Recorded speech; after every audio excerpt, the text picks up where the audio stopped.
Welcome back, everybody. Welcome to The Pursuit. I'm your host, Ben Spangle. Again, I'm appreciative of you taking the time to listen in, and I know we're going to be bringing maximum value for your time today. As you know, at the show, we're all about helping you in the pursuit of your best body, mind, spirit, and life. My guest today, my new friend, Brandon Eastman, is one of the best that's going to be able to help you with it. There isn't a lot better, which is exciting to talk about. He's built a business himself, become successful in it. We're going to jump a whole bunch into his story. He is a coach to coaches, which is kind of unique. He also helps people, entrepreneurs in performance and leadership. And he's the author of Be Extraordinary and the host of the Be Better broadcast. And as him and I have been getting to know each other, you'll probably find out in the interview, but we're both very similar. We're into the same stuff, so we're going to have a lot of fun today. Brandon, appreciate you, brother. Thanks for the time today. Ben, it's a pleasure being here. Thanks for inviting me on the show, brother. Much appreciated. We're going to have some fun. So as everybody wants to get to know you, I think stories are powerful, right? Because it gives us an opportunity to relate and connect and see. And I know you have a pretty fascinating one. So why don't we jump into that? Tell us a bit about where you began and how'd you get to where you are? Sure. So it's a long story. I'll skip most of the uninteresting parts. I think it really begins with who I've always been and who I feel that I still am to an extent, which is very interesting. It goes into the whole concept of identity. Is I've always been the fat guy, man. I've always been the fat kid. Since I was young growing up, I've always had very low self-esteem at that point. I was always very shy, very quiet. And I was in an environment that fostered that. I grew up around all the junk food and getting McDonald's 3 nights a week. And I really just had the ultimate upbringing of whatever I wanted. And, for those out there listening who can relate, that's not always the best thing. You don't always want to get what you want. And I remember I was always given excuses like, oh, you're just big boned. You're this, you'll grow into your body. But I never really grew into my body until I was about 22 years old, which we'll get to. But I remember in high school, it got to the point, Ben, where I was like, I got to change something, man. Like I've always been known as the chubby kid, the shy kid, afraid to approach girls, afraid to really talk to people in general. And I started to starve myself actually. Wow. And I started to eat a lot less. And I started taking thermogenics. For those out there who knows, thermogenics help you burn fat. And I would take that on an empty stomach and I would do anything to get the quick fix for the weight loss. Right. And I got it. I mean, I remember walking into my junior year of high school and I'll always remember this day. I felt on top of the world because I walked into the school the summer before. I was fat. I walked back in and I was like a string bean, dude. And it was the first time in my life where I actually kind of felt good about myself. Looking back, I realized now I didn't do it the right way. I was very unhealthy in a way. And I gained the weight back. A couple years later, I gained it all back. I got into the world of sales when I was 18, right out of high school. And I finally discovered something I was good at. I enjoyed talking to people. I was always a curious person. I loved asking people questions, which I'm sure you can relate to having a podcast. That's pretty much all we do. And I found something I was good at, but it got to the point where I was really good at making money, but I was really bad at practically every other area of my life. I was overweight. I was 60 pounds heavier than I am now at this point. Okay. I was thousands of dollars in debt, which I'm sure you talk to a lot of people about. And for those who've been in debt or for those who are in debt, it feels like you're quite literally underwater. It feels like something you'll never escape. I was $20,000 in debt, making a lot of money at the time, but it doesn't matter how much you make. It's about what you do with it. It's about what you keep. Yeah. So I was just in a very strange point in my life, man. And I was, 21 years old at this time. And I realized that I had to change things. And that's what I mentioned to you before. A mentor came into my life. And I told him what I wanted. And he said, Brandon, there's no way that you're going to become a leader in this company and move up and be promoted because people aren't going to respect somebody who can't even respect themselves. Wow. And I was like, okay. I was like, I didn't say that. I was actually really pissed off. I really didn't know how to respond. I was going to leave the company. I was like, oh, he doesn't know what he's talking about. I'm a great salesperson. That must mean I can be a great leader. Obviously, opposite end of the spectrum is where I was in terms of mindset. Yeah. And he decided, for whatever reason, I still don't know why he did it, but he decided to take me under his wing. And he helped me to make significant changes, which I'm excited to talk about with you today. That's amazing, man. It's amazing. I think what's kind of neat about that is there's a lot of people that can relate to several parts of your story, but one is the idea of identity. They may not have been the fat guy or the fat kid, as you mentioned, but there was something that maybe they were known as, and they grew to tell themselves that this is who I am. And perhaps still at this point in their life, carrying that with them of not making the changes. And then I think the other thing too is, where as listeners are and people watching too, is maybe one area of life is very much excelling, but the rest feels like it could fall apart at any time. And I think that's so important. You know, Jim Rohn, I'm sure you're very familiar with, but he talks about that idea of that when we tell ourselves, well, this is the only area I let myself down in, he said, it doesn't work that way.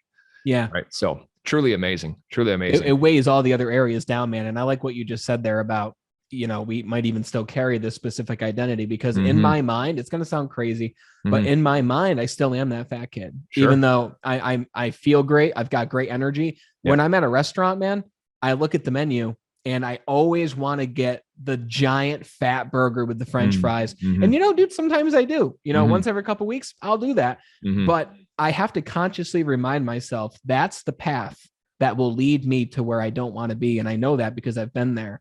Yeah. So it's still every single day. I don't know if it'll ever stop, but it's a conscious awareness and reminder of where I was. And it's an awareness of this choice will lead me in this specific direction. And it's something that I work through every single day.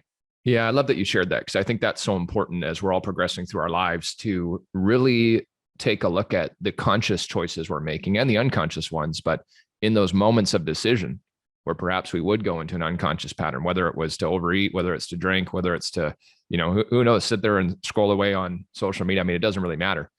But if we can become aware and make that conscious choice that, hold on a sec, this is not going to produce what I'm looking to produce. This isn't going to give me the result that I'm looking for, is powerful. One of the things I've noticed in myself is I've been paying way more attention to where I'll go to stuff like that as a means of distraction of perhaps the way I'm feeling.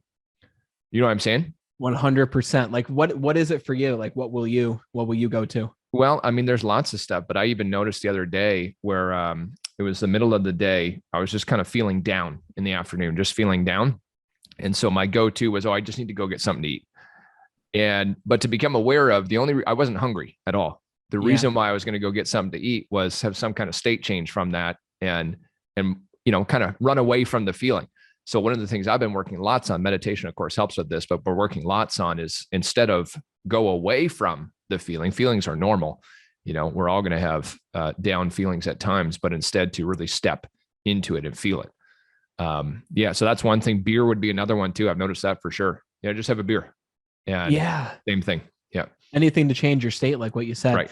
I'm the same way. And for me, for the longest time, it was social media. I would wake up and the first 30 minutes of my day would literally be me surfing through my phone, looking at all my notifications. I mean, these applications, I mean, their goal is to keep you on the platform longer. And totally. I mean, they're a business, man. So I understand their goal and I respect the goal, but my goal isn't to have my time wasted, but it's like crack. It gets you addicted to it. And you're just scrolling. And 10 minutes later, you're like, oh my God, why am I scrolling? You'll subconsciously go to the application. I still do this to this day. I'll find myself subconsciously about to hit LinkedIn. And it's like, what am I doing? I just checked this 10 minutes ago. Yeah. And something that's helped me a lot with that, similar to what you said, where you'll allow yourself to feel it. I'll notice myself doing that, but now I have a strict 30-minute no phone rule. When I wake up in the morning, I will not go on my phone for the first 30 minutes. And I think I might be wrong, but I think I actually got that from Robin Sharma. He talks about that in the 5 a.m. club. Because I mean, dude, if you can take control of the first 30 minutes of your day, then you can control the rest of your day. And I know it sounds very cliche in this world of self-help that we're in right now. Everyone's talking about morning routine, do this when you wake up. That one shift though can make such a dramatic difference in your day. And all I tell people is, don't take it from me. Like anything I say, try for yourself, see what works for you. That's right. But when you can take control of that, it gives you so much more leverage over the rest of your day. 100%, man. 100%. And you and I are kindred spirits, man. We talk about the same stuff, but it's what I've noticed in a lot of people and myself is that the morning routine, whatever it is for you, it really does set the stage for a day. And maybe it is a little bit cliche, but it's cliche for a reason, because it freaking works, right? It freaking works. And I have good friends of mine that same thing, their whole lives have been transformed by taking control of that first, whether it's 30 minutes or hour or 90 minutes, whatever it might be, to really you decide what are the steps I want to take that move me forward towards who I really want to be. 100%. Yeah. I love it, man. I love it. So your mentor sits you down, says, listen, who's going to respect you if you don't respect yourself? He starts to mentor you. Now talk to us about what are some of the changes that you started to make that allowed you to break free from where the rest of life was falling apart. This is where I believe it can be a bit different for everybody. But for me at this point in my life, it was my physical body, man. I realized I have to do something. I have no self-confidence, no self-esteem. And the first thing he did, he's like, hey, if you really want to make changes, you're going to start working out with me and going to the gym with me 3 times a week. Wow. And I was like, okay. I was actually really excited about it because no one teaches you how to work out. Like even in gym class, when you're in school, they don't teach you how to work out. You go play soccer, you get on those little scooters and you scoot around. Like you don't actually learn how to lift weights and what nutrition means and what you should put into your body and when you should eat food. So I was welcome to going to the gym with him. I was like, okay, cool. Like I'll have someone there to actually help guide me. And this is why I think if someone does want to get their personal body under control, or they have a specific fitness goal or whatever it is, get with a trainer. Right. Whether it's an online trainer, a physical trainer, if you don't know how to work out, it might make sense to get a physical trainer you can actually meet in person. But he started bringing me to the gym with him, and that changing my physical body, changing my physiology, even simply going to the gym for a couple weeks, I knew immediately that my life was changing in that moment. It doesn't take months and months and months for your life to change. Your life can literally change in an instant. Yeah. And that was me when I went with him and I worked out and he showed me exactly what to do. And I went home and the next day I was sore and we did it again the next day after that. I said to myself, this is what I really enjoy this process. I'm really enjoying this. And by working on my body, I started to change the way that I thought at the same time. And it started incorporating different emotions. And he started to introduce different books to me. He gave me this book and I recommend it to everybody. A lot of people listening to this podcast has probably already read it. The Secret by Rhonda Byrne. Of course. Yeah. Have you read The Secret? Yeah. Classic. Yeah. Yeah. It's a classic. And I will say for those, there's a lot of people who say, oh, The Secret's a cheesy book. It's a strange book. It's pretty cheesy, man. It really is cheesy. And when I read it, I remember thinking as I read it, it says things like the overall premise for those who haven't read, I won't give it all away, but it's the law of attraction. It's that thoughts become things. What you think about, you'll begin to attract into your life even more. The emotions that you experience, you will begin to attract more emotions like that. And let me tell you, it's as real as the law of gravity. 100%. It has to be. What it's done for me, what it's done for so many other people. So I read this book. I thought it was cheesy, but I realized what I've been doing isn't working for me. And I've got to try something different. And if my mentor, Keith, thinks that this book is what I need right now, I'm going to follow exactly what it says. And one of the main things, which goes back to what you said, is the awareness and the consciousness. Really, the biggest thing is to start becoming conscious and aware of how you feel throughout the day. Because when you can be conscious of how you feel and really be with that emotion and not attempt to change it, not attempt to do any of that, but simply start recognizing the way that you're feeling throughout the day. I would start recognizing after I read this book that I would feel sad for absolutely no reason at all. I would feel sad. I would feel depressed. And I would ask myself, why do I feel this way? Like nothing specific happened to make me feel this way. It was simply the programming that I've been living with for the majority of my life. Yeah. And once I started becoming conscious of that programming while going to the gym with Keith 3 days a week, that's when everything changed for me, man. It's really just like you train your body at the gym, you train your mind, except the gym is literally with you at all times. You can always work the mind. You don't have to go anywhere specifically to do it. Yeah. Amazing, man. Amazing. So much great stuff to unpack in there for sure. It's funny. So I was not exercising, very inconsistent. And then last summer I hired a personal trainer 1 day a week. Wow. Started going, committed to it. It's been however long it's been. I go about 3 or 4 days a week now and doing some stuff with our buddy Di too. And, but just to Brandon's point though, in the physical arena, it's been amazing having someone there to support you, someone that knows what they're doing, that can help you along with it. Incredible. So I couldn't agree more. Is if you can do it, hire a trainer, get with somebody that can help you with it. And then on the note of the law of attraction, we talk a lot about that on the show here. I love it. Of course it works. It's the truth. And one of the things I think that we need to realize too, is that when we're feeling certain ways, what Brandon was doing was so valuable, is not to ignore it, but to instead, okay, well, why am I feeling this way? What's causing it? And have you read any Abraham Hicks stuff, Esther and I Jerry? haven't. Oh, No. you're gonna love them. Okay. And I'll text it to you after. But Cool. one of the things they teach, though, is this idea is that our feelings are like a guidance system. So if you're feeling anxiety, you're feeling depressed, you're feeling down, you're feeling whatever, it's a trigger to remind yourself, oh, hey, I'm feeling this certain way. There's probably something I'm focusing on that's causing that. And then we can start to shift our focus. And of course, if we start to shift our focus, we start to shift the way we feel. We start to shift the way we feel. We're going to start to probably take a new action.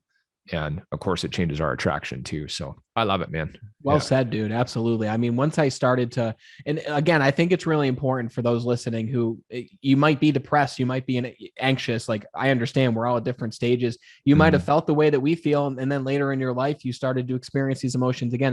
It's something that we're constantly working on. It's this journey through life. We're never quite there. We're never truly self-masters. We're always on the journey to self-mastery, which is what I talk about in my book. Yeah. It's the point of, don't just, feel the way, don't feel bad and then think that because you feel bad, it's a bad thing. There's no such thing as good or bad.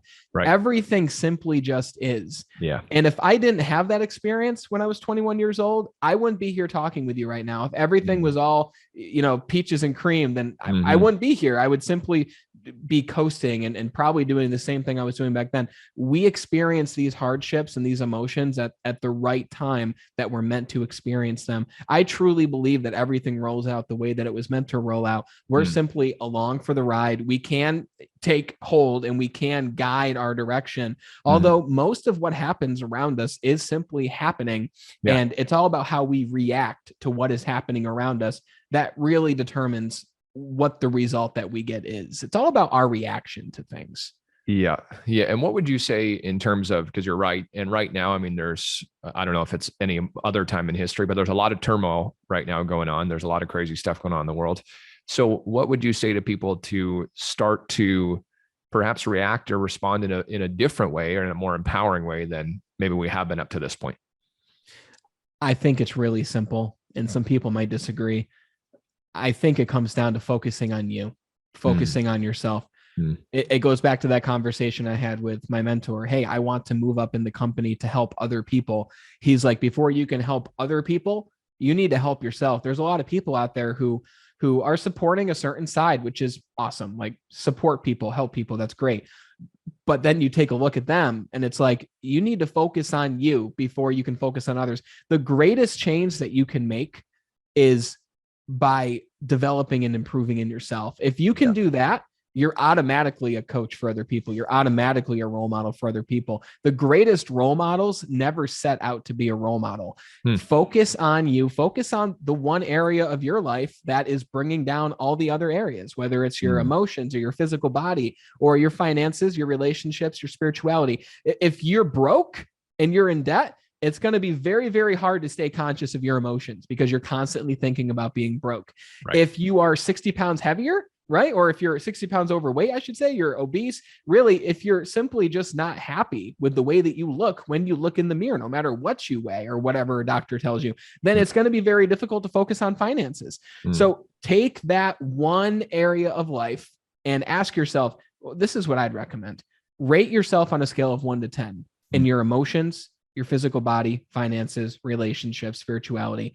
The one that's the lowest, simply put all of your eggs in that one basket, start focusing on that one area and seeing growth in that area. You'll start making improvements within a week or two. You'll see the results immediately and start focusing on there because you've heard it, the rising tide raises all boats. Right? If you focus on that one area, all the other ones will improve as a result. And that's exactly what happened for me.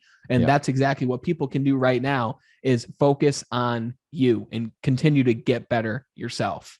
Yeah, I love that. And for those of you, I know I introduced Brandon as he's got the Be Better broadcast, but if you're not watching on video, his tagline's Be Better, right? He's got a shirt, he's got the logo in the studio set up that way. And I think that's what you're talking about is what's that one area? How can we focus on being better in that one area? And as I do improve that, I'm going to notice the other areas of my life are going to start to have a tendency to get better. So I think that's such good advice, man. Pick one and just focus on let's go change that. Let's go work on that. Let's improve that. Yeah. So good. I think the presupposition here we're working from too, to go off of that. And Tony Robbins says it. He says your DNA is not your destiny. Yeah. If you've been a specific way up until now in your life, if you're 45, 50, even 30 something, and you're like, this is just the way it's always been. It's very important to believe that you can make the change that you want to see. There was a time in my life where I really did believe I would always be the fat kid. I truly believe that to my core.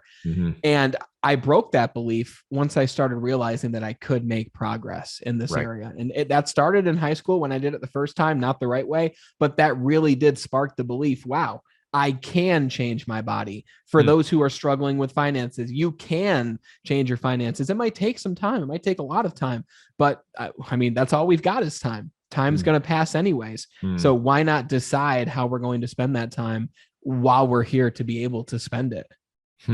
So great, man. So great. We obviously we're talking about as we go along, but really one of your messages is also that idea of self-mastery. And I like the way you put it too, that self-mastery is not a destination, but an ongoing pursuit, right? I mean, it's something that, I was just doing a yoga class this morning, and yoga, you never master yoga. It's a practice, right? Meditation, all these things. And self-mastery is no different, that the journey to self-mastery is ongoing. But you teach, of course, I know we talked briefly about the 5 Ps to self-mastery. So why don't we jump into some of that stuff? Because sure. I believe wholeheartedly in exactly what you're saying, that the major key to changing our lives is to changing ourselves. And the greater difference we can make in our own lives, the greater difference we can make in other people's lives. So I couldn't agree more. So I'm really excited to dive into these topics. 100%. So you mentioned earlier the goal setting course that I created that because, you've probably heard the study where I won't go into the study. It's a Harvard study from 1979, but there was a goal setting study done at Harvard University where they found that only 3% of the people in that room actually had clear, concise, and written goals for their life. Right. Most people, and I challenge you to do this, I'm sure you do it all the time with what you do. Most people don't have a plan. They don't have a financial plan. They don't have a physical plan. They don't have a plan for their career. It's absolutely astounding. And for those listening, ask yourself, what is your plan right now? I always ask people when I even network, what are you working on right now? What's the project you're working on? And so many people say, what do you mean? And I say, well, what's the project you're working? Like, what are you creating right now? What's your next thing? What's the next thing you're focused on? And a lot of people don't know it. And this is even with myself. Sometimes I'll go a month and I'll be like, I didn't even create an intention for the last month. And when the point is, when you sit down and when you actually create an intention and a plan for what you want, that's when all of this crazy, unexplainable stuff starts to happen that helps you to actually move towards that outcome. The first P of the 5 is you got to have a plan to move forward. Without a plan, you're just wandering. You're not moving in any specific direction. And a lot of people don't create a plan because it can be scary deciding on a specific outcome. But if you don't decide on a specific outcome, then you're just going to end up wherever the wind blows you. Yeah, totally. You are. 100%. It's, I find that in the line of work that I do, the business I'm in, when often the most common answer is, so tell me about your dream. What do you really want? What are your goals? I just want to be comfortable, which of course is very vague, and any kind of vague outcome is going to produce vague results, right? Where specificity becomes it. So the first P is having a plan. Right? So what's the intention? Where am I going? Then I imagine inside of that plan, what are some of the steps I'm going to take too? Yeah. 100%. Yeah. And then you think about, okay, so when people make a plan, even those listening, ask yourself, when you make a plan, what's one of the greatest difficulties in actually accomplishing that plan, especially for the entrepreneurs listening who are working a full-time job and they're building a brand and building a business. The number one thing is time. Sure, they don't have the time to do it, but it's not that they don't even have the time to do it. It's that, number one, they don't have the plan. Number two, they don't have the power and the energy necessary in order to bring that plan to fruition.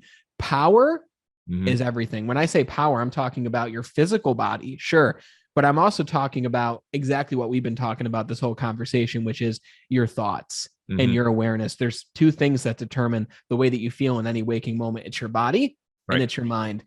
And it's not even just about getting yourself into peak physical shape, while that's great and that can be very important, there's a lot of people out there who they look amazing, but they still don't have the energy. For sure. Right. And there's a lot that I talk about in terms of, well, how can you create, in a sense, infinite energy? It's not even creating it as much as it is planning your days around the key steps in the plan that you've created. Like for me, when I'm creating something new, I'm not working until 6, 7, 8, 9 p.m. at night. I still, to this day, my goal is to be done with all of my big rocks, all of the important things by 4 p.m. That's my cutoff. The reason being, my wife gets home at 4 p.m. And I like to spend that time with her because that's the most important thing to me, right? Family, health, business. And I'd even say that I put health in front of family at times, because how can you show up for your family if you don't have health, right? You don't even have the energy, the focus to give to the people that you're with. So you have to have the power to actually see the plan through. A lot goes into that, such as structuring your day, the way that you eat, when you're actually eating food. Like I talk about intermittent fasting. Yeah, I love intermittent fasting. Yeah. I was going to say, you seem like you do intermittent fasting because you seem like you're in great shape. Thanks, man. Yeah. Thank you. Yeah. Yeah. So there's a lot that goes into power, but without power, it's going to be practically impossible to see your plan to fruition. Yeah. Yeah. I that's awesome, man. I think that, in all the books that I've read, all the years of personal growth, of course, some people do talk a bit about it, but often, even for myself, I teach a lot on mindset.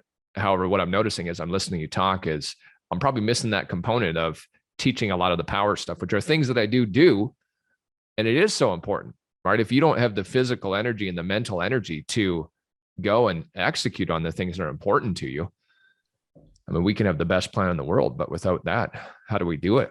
And that's the one that most people are struggling with, man. I mean, I've been intermittent fasting since I was 21 when I started really taking control of my physical body. So I started intermittent fasting before everyone was talking about intermittent fasting, because I heard before one guy, cool, for sure. Literally, absolutely. Now it's a huge thing, and it's very easy to get information about it. But back then I heard it from one guy. He's actually the creator of Kino Body. His name is Greg O'Gallagher. Okay. Have you ever heard of Greg O'Gallagher? No. Very interesting individual. He's in impeccable shape. He's always been, since I've known him. I don't know him, but since I've known of him. Right. But I would check out things such as intermittent fasting, because if you think about it, people think that food gives you energy. It's the exact opposite. Food actually drains you of energy, right? You never feel more energized most of the time after eating a meal than before. Intermittent fasting is the idea that you're conserving your energy throughout the day so that you can really focus on what's important. I mean, we could talk about that. That could be its own entire episode, probably with an actual health expert. Totally. But you got to have the power to actually see through what it is you're wanting to see through. Yeah. And if you're new to the show, by the way, and Brandon, you might know her. Do you know Dr. Mindy Pels? I don't. Oh, I'll send you an episode after. So I interviewed you probably, I don't know, 2-3 months ago, fasting expert. If you're new to the show, you haven't listened to that one, go listen to that one. It is a deep dive on the benefits and power of intermittent fasting and strategy too. And I couldn't agree more with Brandon. So if it's not something you've put into your life to at least try, right? I mean, information is always just that. It's information, but it's nothing until we do something with it and see how you feel, right? Test it out for yourself and notice what works. So, okay. So you got a plan, clear outcome. Where are we going? What are some of the steps I want to start taking? I'm working on my power and energy, improving that. Then we're getting into what? When I started my business in 2019, I was running in every single direction. And it wasn't until I saw it somewhere, it might have been a book that I read, but it was about your zone of genius. Okay. And it was about identifying what is it that you do that you would never outsource to anybody else? What is it about you that's special? What is it that you enjoy doing and that you're also skilled at doing that you wouldn't want to give to somebody? Because I was focused on my social media. I was focused on product creation. I was focused on client fulfillment and actually serving my community. And my business took off once I started focusing on what I enjoyed doing, which is serving my clients and creating the products.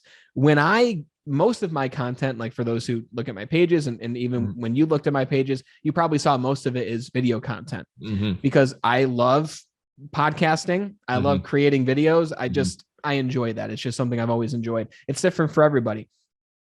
Once I handed off the video editing portion of what I do, Right.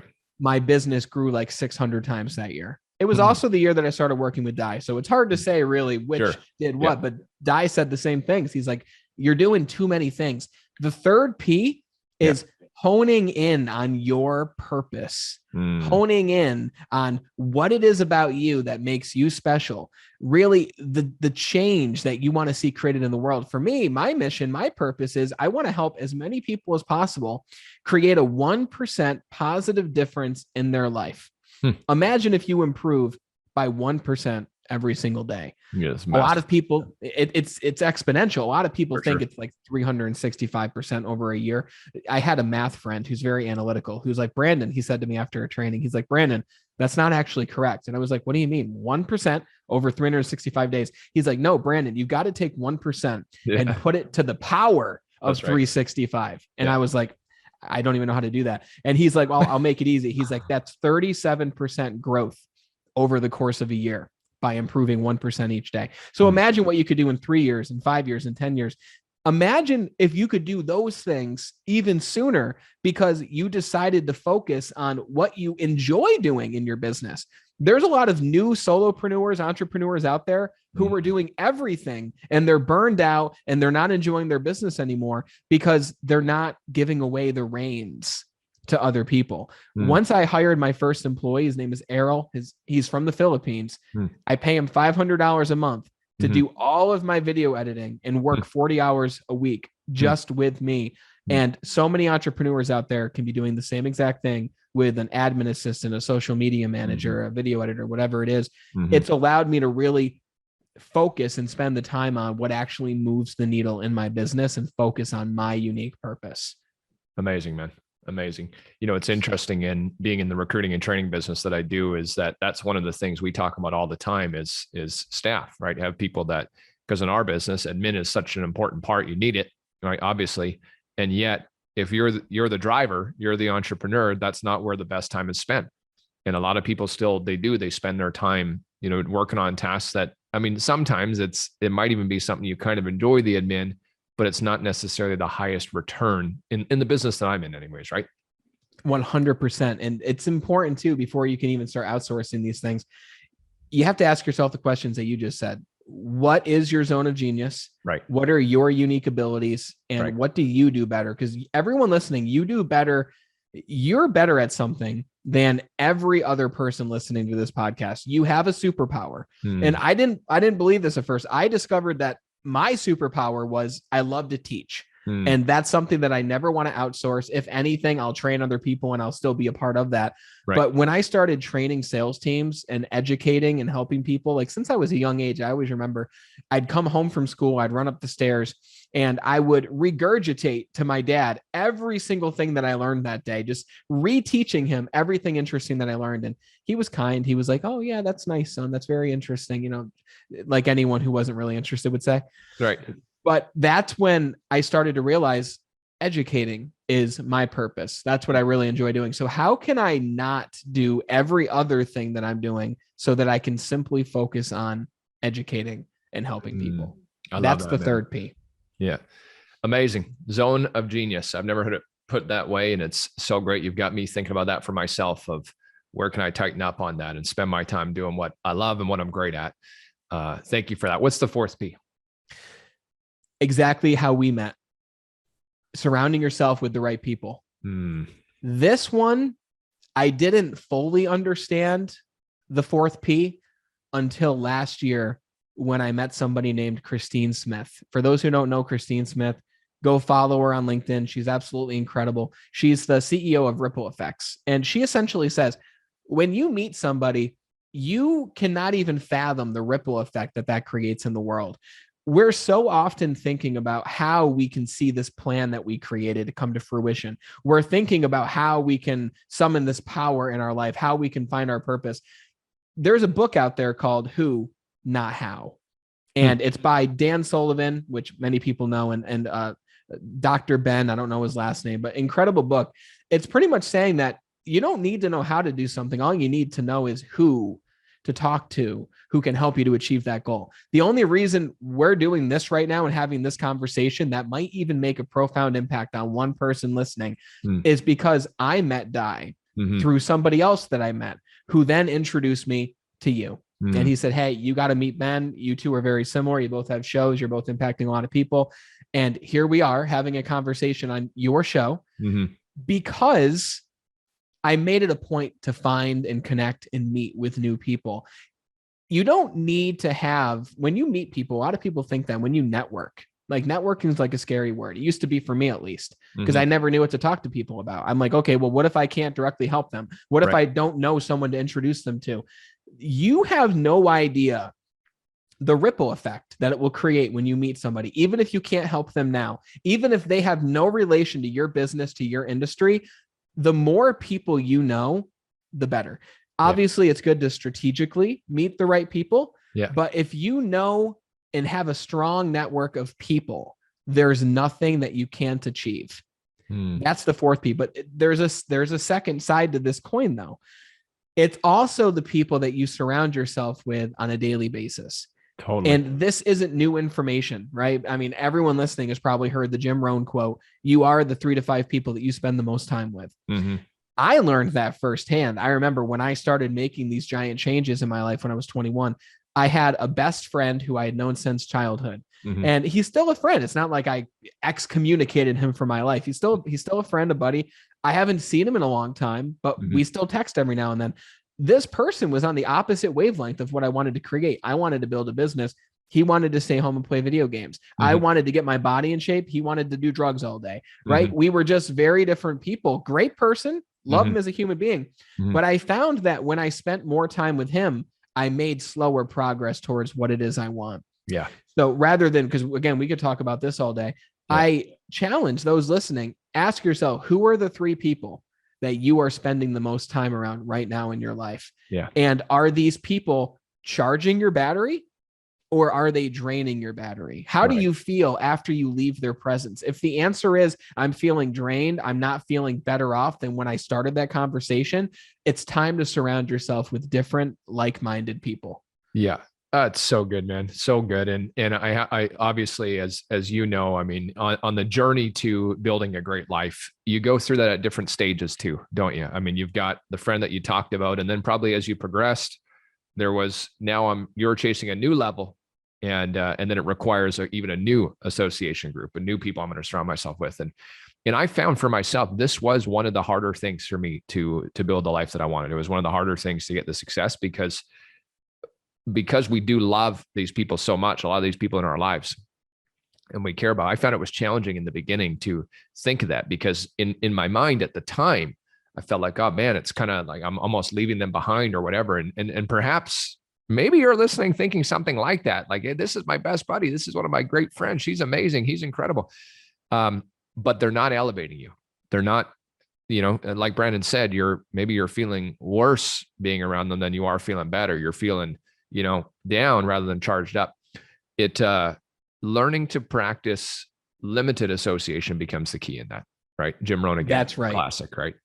That's right. And it goes back to what we were talking about earlier too.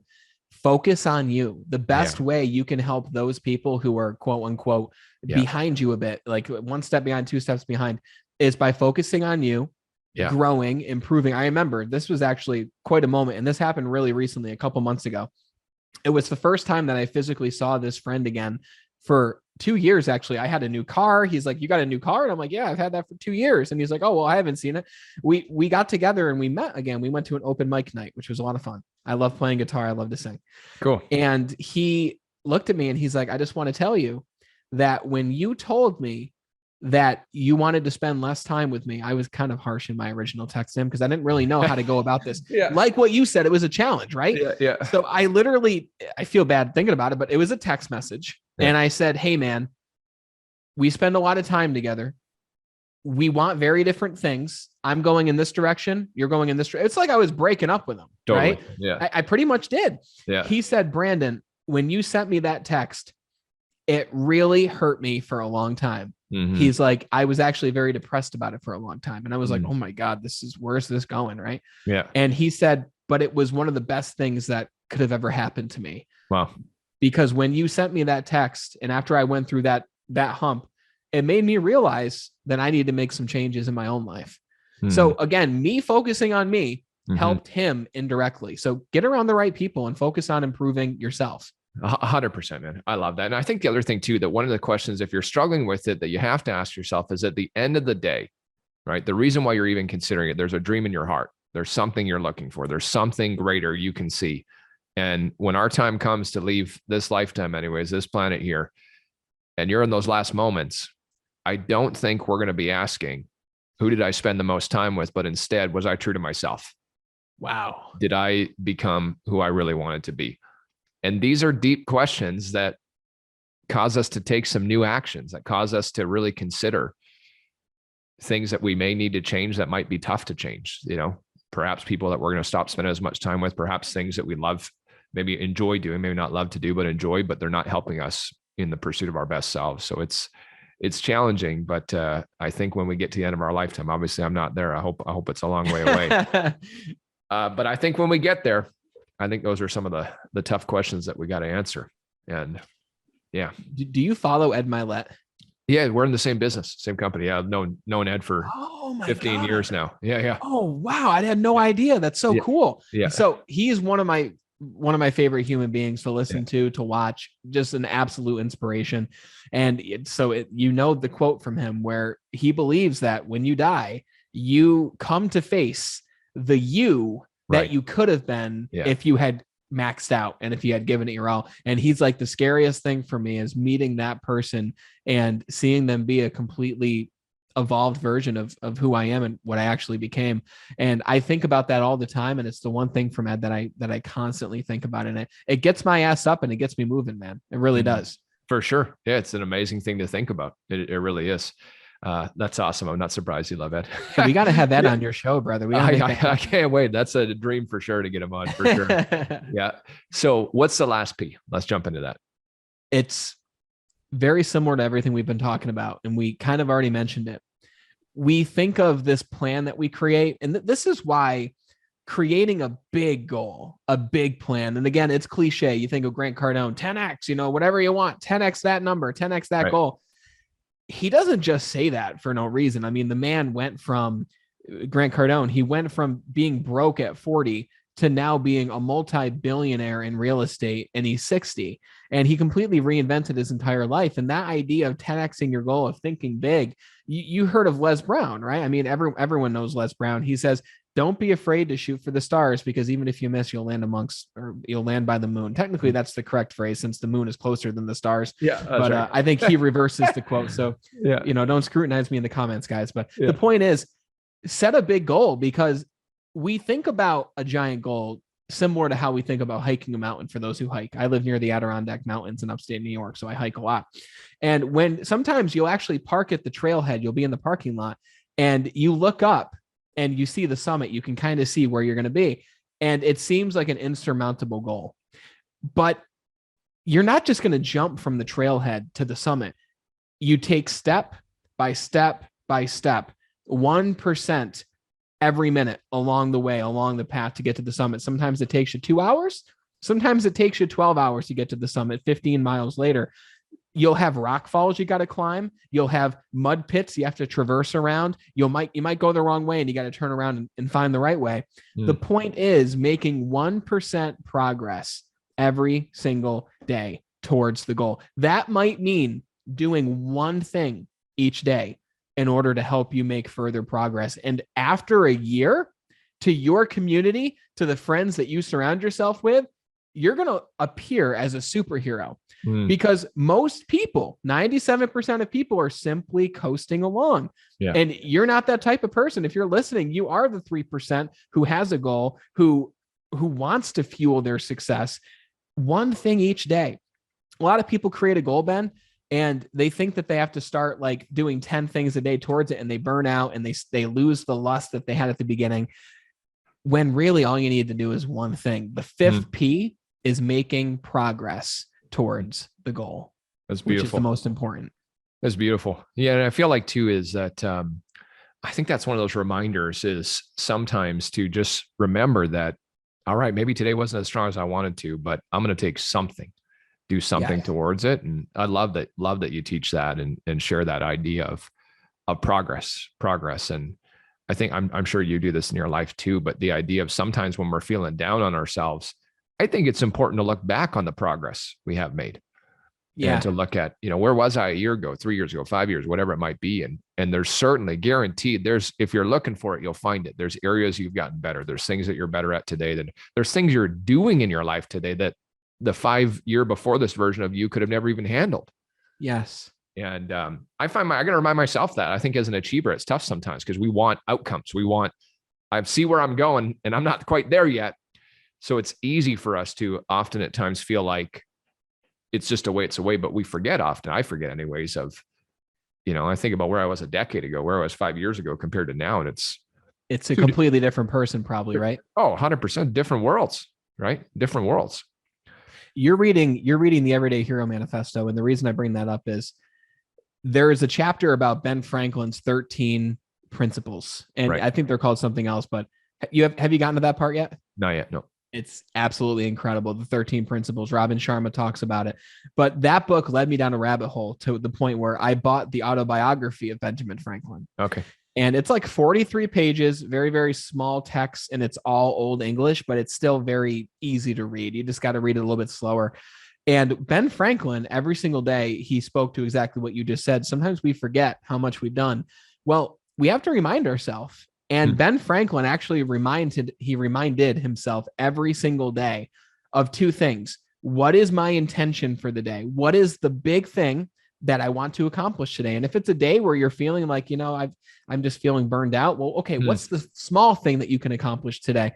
And the next day, you go back to that journal page and you write down what you are proud of that you accomplished that day. It can be something as simple as I was able to have dinner with my family around the table.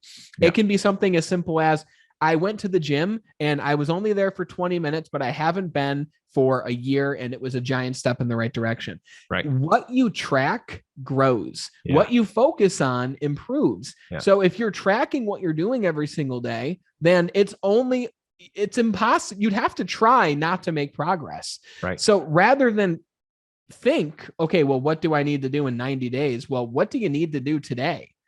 And then when you look back in 90 days, you realize all that you've done. Like when I create a new product, I used to set yearly goals and 10-year goals, and I still do, but in a very different way. Now I set 90-day goals. I set goals for each quarter, and every month I assess my progress so far, but each day I know that I'm doing something towards that goal. So track what you do every day, but start small. Like, again, it's just 1% growth, right? It's not 50% growth each day. 1% growth, start small, and just notice where you end up after even a month of doing this. One of the things I notice about you, Brandon, is that you're very intentional.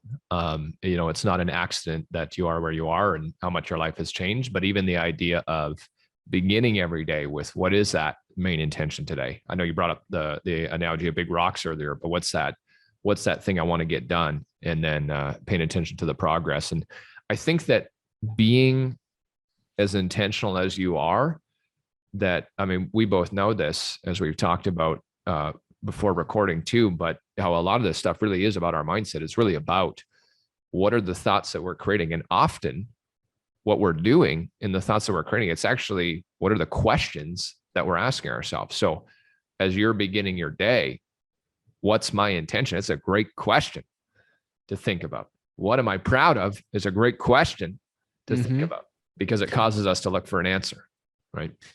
I told you at the beginning, man, in my mind, I'm still the fat kid. And if I don't set that intention, if I don't ask myself what I'm proud of at the end of that day, if I don't follow these 5 Ps, I will go back to who I was before. And that right there is fuel enough for me to do what it takes today in order not to be the fat Brandon, the depressed Brandon. Right. I know the strategy that will lead me there. Right. I know what I need to do in order to be that person. So I simply choose instead to do these things while they're not easy, but it's also not easy to become fat. You've got to work really hard to get fat. You do. You need to eat a lot of food. You need to work really hard to be depressed. You just truly do. And so many of us, including myself at that point, I trained myself in the strategy that got me what I didn't want. So really what these 5 Ps are is adopting a strategy that will get you what will actually help you to live an extraordinary life. It's amazing, man. I love it. I'm so glad we spent the time today, invested the time today to bring value. Like you said, even if it's one person, I know it's going to be a lot more than that, but it's incredible. I'm looking forward to just building a better friendship with you too, and getting to spend a bunch of time together. Before we wrap up the show, where I know you mentioned LinkedIn, I think that's one of the platforms you use a lot, but where's the best place or other places for people to find you as well?